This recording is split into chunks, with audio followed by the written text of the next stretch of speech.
रोहित, ये शुरुआत की है चीन ने, लेकिन इसका जवाब हिंदुस्तान किस तरीके से देगा वो देखना होगा। क्योंकि अभी तक अगर हम दो देश इस बात पे फक्र करते थे कि ये एक ऐसी सीमा है जहां पर एक बहुत लंबी सीमा विवाद है, लेकिन फिर भी एक भी गोली नहीं चली है, क्योंकि 1993 में इस तरह का एक समझौता दोनों देशों के बीच हो गया था। वाकई आज चीन को इसका जवाब देना ही होगा कि क्या हुआ, क्यों हुआ ऐसा कि सीमा पर उसके सैनिक खुद को नियंत्रण में नहीं रख पाए। और उसमें भी सीमा के उस हिस्से की बात हम रोहित कर रहे हैं जहां पर जो बातचीत है वो फल दे रही थी और वहां पर डी एस्केलेशन, डिसएंगेजमेंट हो रहा था दोनों सेनाओं का। भारतीय सेना ने इस शब्द का इस्तेमाल किया कि हम पीछे नहीं हटा रहे हैं, हम डिसएंगेज कर रहे हैं, ताकि थोड़ी सी प्रतिष्ठा, थोड़ा सा मान बचा रहे चीन का। लेकिन अगर चीन इसी तरीके से चीजें करना चाहता है कि जो वहां पर जिस तरह का टकराव हुआ उसमें हमने अपने जवान खो दिए, अपने अफसर को खो दिया, तो इन चीजों को अब सामने आना होगा कि एलएसी पर जो बातचीत भारत की पहल पर चल रही है उसमें चीन चाहता क्या है। क्योंकि शुरुआत से उसकी जो मंशा रही है उस पर आशंकाएं उठाई गई हैं कि इस तरह की हरकतें क्या कोई युद्ध के लिए करता है।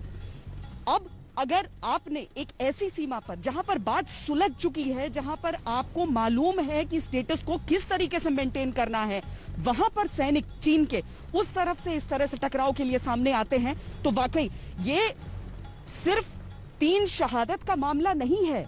ये सवाल है कि चीन क्या वाकई वो परिपक्व देश था जिसकी हम बात कर रहे थे। भारत अगर अपनी तरफ से बातचीत के जरिए, हमने यहां तक किया रोहित कि सामने से आपने मेजर जनरल को भेजा तो हमने फिर भी लेफ्टिनेंट जनरल को वहां पर भेजा, बातचीत से सुलझना था मामले को, लेकिन चीन नहीं सुधरा। हमने डिविजनल कमांडर स्तर की बातचीत की है, ब्रिगेड कमांडर स्तर की बातचीत की है, सीओ स्तर की बातचीत चल रही थी, और गलवान घाटी तो वो हिस्सा जहां पर बात बन गई थी। पेंगोंग सो पर मेन टेंशन है इस समय में, जहां पर चीन का दावा अधिक रहता है।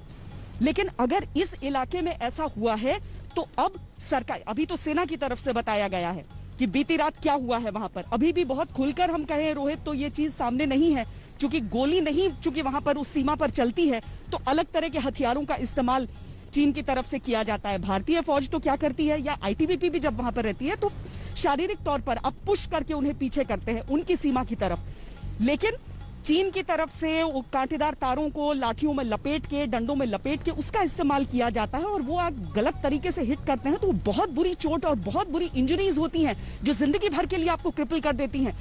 लेकिन अभी गोली चली या उस हाथापाई में जान गई, ये चीज पहले देखना होगा। और बातचीत अब किस दिशा में जानी है, ये भी बहुत बड़ा सवाल हमारे सामने उठ खड़ा हुआ है रोहित।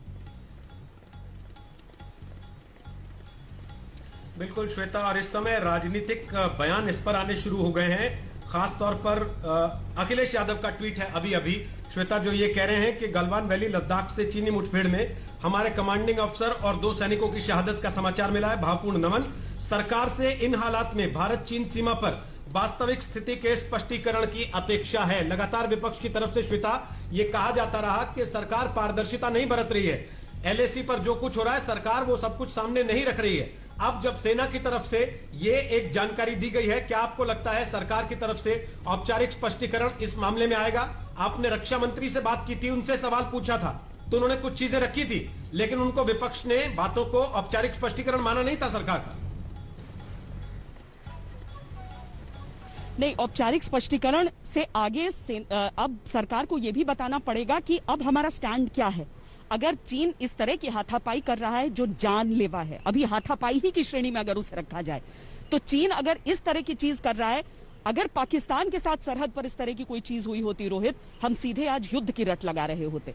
लेकिन चीन के साथ क्या होगा, अभी तक जो स्पष्टीकरण की बात चल रही थी अलग अलग राजनीतिक पार्टियों की तरफ से, उसमें एक बहुत बड़ा सवाल था कि चीनी सेना कहां तक आई है। उसमें कुछ खबरें ऐसी भी आती थी कि भारतीय सेना की पोजीशन इस समय क्या है, चीन क्या वाकई हमारी सीमा में घुस चुका है, कितना पीछे उसे करना पड़ेगा।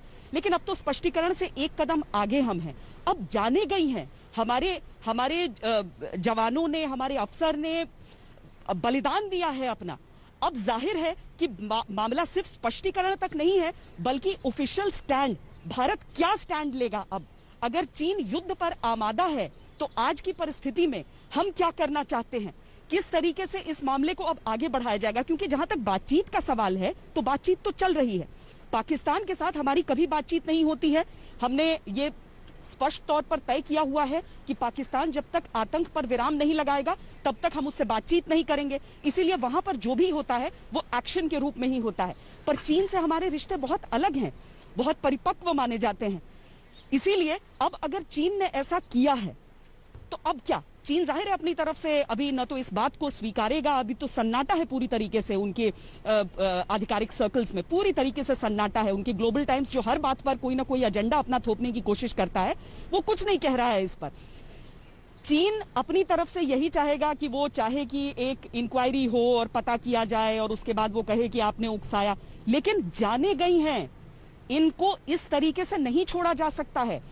भारत सरकार को सामने आकर इस मामले में जल्दी से जल्दी स्टैंड क्लियर करना होगा सरकार का कि हम क्या समझें, इस समय क्या समझे कि हमारी उत्तरी सरहद पर जो चल रहा है वहां पर भारतीय जानें महफूज हैं या नहीं है। सरकार ने कल ये कह दिया था, जो सूत्रों से निकलकर खबर आई थी सेना में, सरकार ने ये कहा था कि एलएसी पर हमारी बातचीत चल रही है लेकिन आपके हाथ नहीं बंधे हैं, आपके सामने जो होता है आप उसका माकूल जवाब देंगे। ये इस तरह की चीजें सामने आई थी। अब जब आज की सुबह, हालांकि शुरुआत में खबरें आना शुरू हुई, अपुष्ट था, किसी को विश्वास नहीं हो रहा था, मुझे जब पता चला तो मुझे लगा कि ऐसा कैसे हो सकता है कि जान चली जाए वहां पर।